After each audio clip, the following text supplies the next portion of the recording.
Break के बाद आपका स्वागत है। आपको ये सुनने में भले ही आश्चर्यजनक लगे, लेकिन फिलहाल सच यही है कि प्रदेश का सबसे बड़ा खेल संघ यानी राजस्थान क्रिकेट संघ का खजाना खाली हो गया है।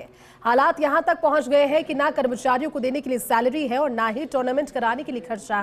कहने को तो अब चाय पानी के भी लाले पड़ गए हैं। देखिए अर्श से फर्श तक पहुंचे आरसीए पर ये खास रिपोर्ट। राजस्थान क्रिकेट संघ की बदहाली तब से ही शुरू हो गई थी जब पिछले साल राजस्थान प्रीमियर लीग के आयोजन समय आरसीए के तत्कालीन अध्यक्ष वैभव गहलोत और तत्कालीन सचिव भवानी सामोता के बीच विवाद हो गया था। कहने को तो करोड़ों की लीग कराई गई थी, लेकिन ठीक वैसे ही जैसे कहावत है कि उधार के पैसे से घी पीना। आरपीएल में हालत यह हो गई कि आरसीए के पास खिलाड़ियों को मैच फीस देने के पैसे नहीं थे। उधर भारतीय क्रिकेट बोर्ड ने भी आरसीए को पैसा देना बंद कर दिया। एक साल से आरसीए उधार से काम चला रहा है। आरसीए के चाहे कैंप हो या फिर कोई टूर्नामेंट, सब कुछ उधार पर हुआ। होटल से लेकर बस किराए तक नहीं चुका पाया राजस्थान क्रिकेट संघ। उम्मीद थी कि आरसीए के दिन सुधर जाएंगे, लेकिन प्रदेश में सरकार बदलते ही आरसीए की किस्मत भी बदल गई। पहले वैभव गहलोत ने अध्यक्ष पद छोड़ दिया और बाद में आरसीए में एडहॉक कमेटी बना दी गई, यानी सचिव भवानी सामोता भी पद से हटा दिए गए। ऐसे में पूरा आरसीए ही अब ठप हो गया। अब आरसीए के पास न खुद का मैदान है और न ही खुद का दफ्तर।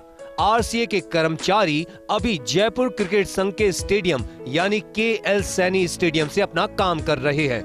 भाजपा विधायक जयदीप बिहानी एडहॉक कमेटी के कन्वीनर बनाए गए हैं, लेकिन वे भी बीसीसीआई से मधुर संबंध नहीं बना सके।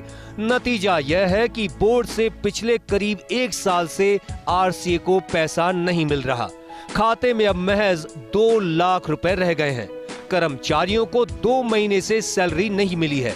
एडहॉक कमेटी नए कैंप व नए टूर्नामेंट आयोजित करने का दावा कर रही है, लेकिन हकीकत तो यह है कि आरसीए के पास पिछला बकाया चुकाने को ही पैसा नहीं है।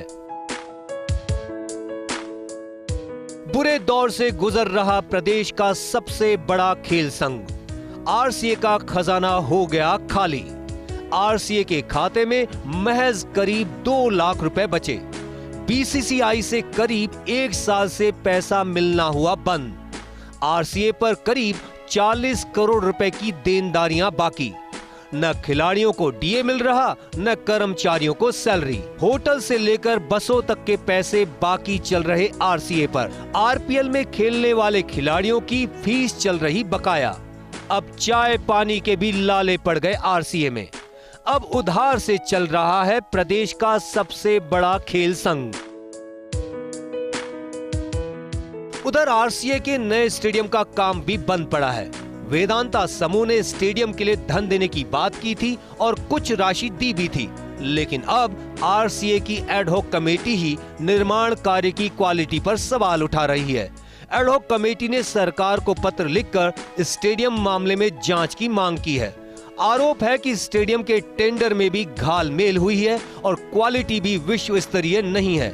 आरोप यह भी लगे हैं कि जिस कंपनी को विश्व स्तरीय स्टेडियम बनाने का अनुभव नहीं है, उसको काम सौंपा गया है। यह सब जांच का विषय है, लेकिन यह तो तय है कि आरसीए में समय चक्र ऐसा घूमा कि सबसे धनी खेल संघ अब कंगाली के कगार पर पहुंच गया है और क्रिकेट पूरी तरह ठप हो गई है। राजस्थान क्रिकेट संघ कंगाली के कगार पर है तो प्रदेश के क्रिकेटर्स को ये चिंता सताने लगी है कि आखिर उनका भविष्य क्या होगा। चिंता ये भी है कि आखिर प्रदेश में क्रिकेट के टूर्नामेंट कैसे होंगे और जो उभरते खिलाड़ी हैं उनकी प्रतिभा को कौन तो तलाशेगा और कौन तराशेगा। आरसीए में एडहॉक कमेटी तो बनी हुई है, लेकिन पिछले 1 महीने में एडहॉक कमेटी ने बैठकों के अलावा कुछ खास नहीं किया। न ये प्रयास किया कि बीसीसीआई से संपर्क साधा जाए और आरसीए का जो खाली खजाना है उसको भरने की कोशिश की जाए, क्योंकि बिना धन के राजस्थान में क्रिकेट संभव नहीं है, क्योंकि कोई भी आयोजन होता है उस पर बड़ी राशि खर्च होती है।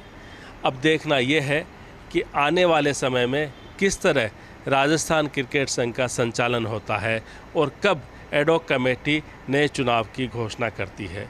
कर्मचारियों को भी अपनी सैलरी का इंतज़ार है, क्योंकि उसके बिना घर का चूल्हा नहीं जलता। तो क्या अब एडॉक कमेटी इन तमाम मुद्दों पर चिंता करते हुए राजस्थान क्रिकेट के भविष्य के लिए कुछ कदम उठाएगी? देखना होगा। कैमरामैन यश माथुर के साथ Naresh Sharma, first India news, Jaipur.